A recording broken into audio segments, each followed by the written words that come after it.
আসসালামু আলাইকুম প্রিয় দর্শক, আপনাদের এই পড়ন্ত বিকেলবেলায় আপনাদের একটু মাছ মারার দৃশ্য দেখাতে নিয়ে আসলাম। বর্ষা মৌসুম যেহেতু, তাই আমাদের গ্রাম বাংলার ঐতিহ্য শীতকালতে মাছ ধরা। আপনারা দেখতেই পাচ্ছেন এই সাইডে মাছ ধরছে শীতকাল দিয়ে। বর্ষা মৌসুম ক্ষেত খামারে পানি হয়েছে।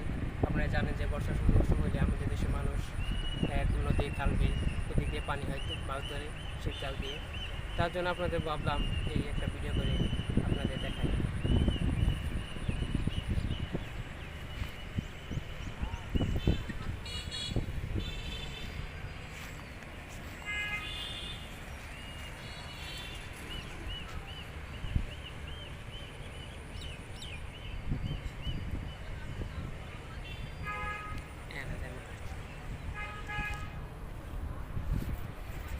আপনারা দেখতে পাচ্ছেন শীতকাল দিয়ে মাছ ধরছে।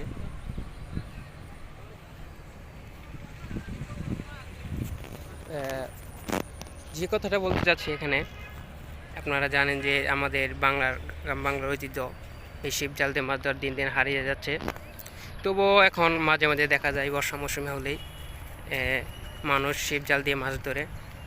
এই যে এক ভাই মাছ ধরছে।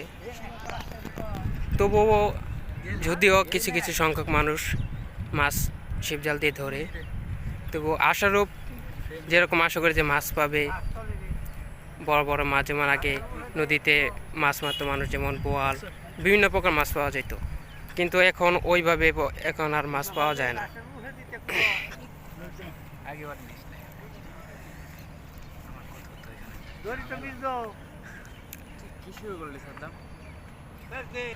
আপনারা আজকের ওয়েদারটা আপনারা দেখতে পাচ্ছেন, আকাশে অনেক মেঘ।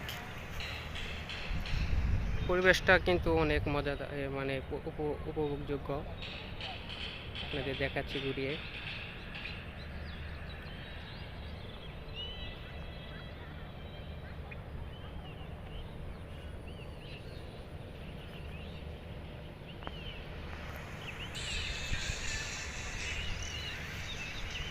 এই যে এক ভাই মাছ জাল তুলছে, আপনাদের দেখাচ্ছি, দেখা যাক কি ওঠে।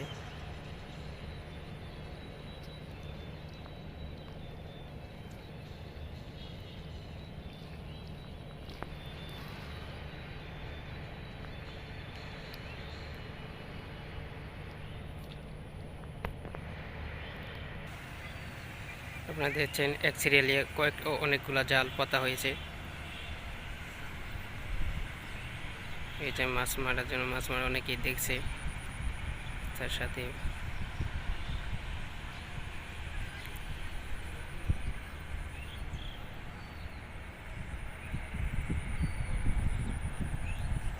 আজকে আকাশে ওয়েদারটা খুব ভালো।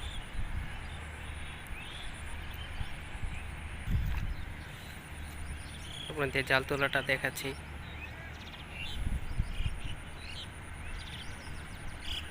দেখা যাক।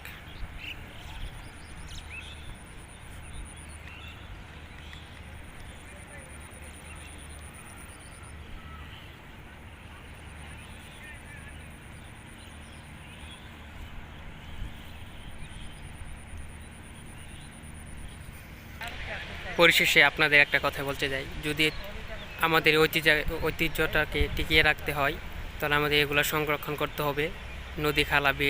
নদী খাল বিলগুলো আপনার ভরাট করলে চলবে না, দখলদারি তো করলে চলবে না।